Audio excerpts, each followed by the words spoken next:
নমস্কার, কেমন আছেন সবাই? আজ বানাবো রসুন আরের ঝোল। তার জন্য নিয়ে নিয়েছি আর মাছ। এর মধ্যে দিয়ে দিলাম হলুদ গুঁড়ো, নুন আর কাশ্মীরি লাল লঙ্কার গুঁড়ো। এবার সব উপকরণগুলো একসাথে মাছের গায়ে ভালো করে মাখিয়ে নিয়ে মাছগুলোকে খুব ভালোভাবে তেলে ভেজে নেব।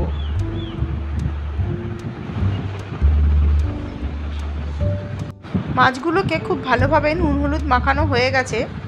কড়াইতে তেল গরম হয়ে গেছে, এবার মাছগুলো দিয়ে দিচ্ছি।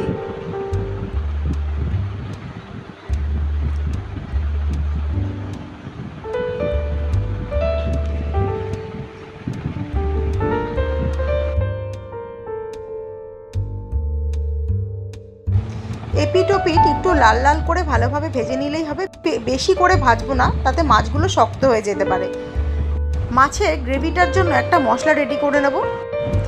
তার জন্য আমি নিয়ে নিয়েছি দুটো কাঁচা লঙ্কা আর একটা বড় সাইজের টমেটো। এগুলোকে ভালোভাবে বেটে একটা পেস্ট তৈরি করে নেব। এবার আবারও কড়াইতে সর্ষের তেল দিয়ে দিয়েছি। তার মধ্যে দিয়ে দিলাম কালো জিরে ফোড়ন আর 3-4 কোয়া থেতো করা রসুন, আর ওর মধ্যে দিয়ে দিচ্ছি কয়েকটা টুকরো করা আলু। তার মধ্যে দিয়ে দিলাম নুন, হলুদ। এবারে আলুগুলো তেলের মধ্যে একটু ভাজা ভাজা করে নেব।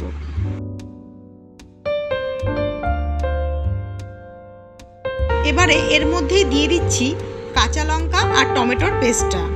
তার মধ্যে কিছুটা জল দিয়ে দিলাম। এবার দিয়ে দিচ্ছি কাশ্মীরি লঙ্কার গুঁড়ো, 1 চামচ হলুদ, 1 চামচ মতো গরম মশলার গুঁড়ো। এবার সব মশলাগুলো একসাথে মিশিয়ে কিছুক্ষণ কষাতে দেব।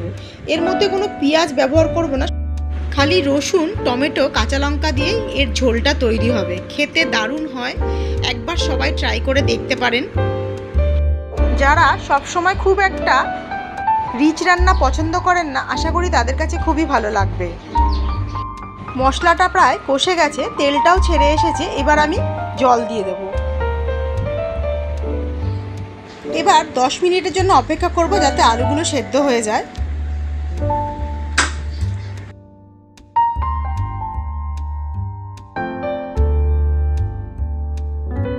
ঝোলটা ফুটে গেছে, আলুগুলো মোটামুটি সেদ্ধ হয়ে গেছে। এই অবস্থা আমি মাছগুলো দিয়ে দেবো।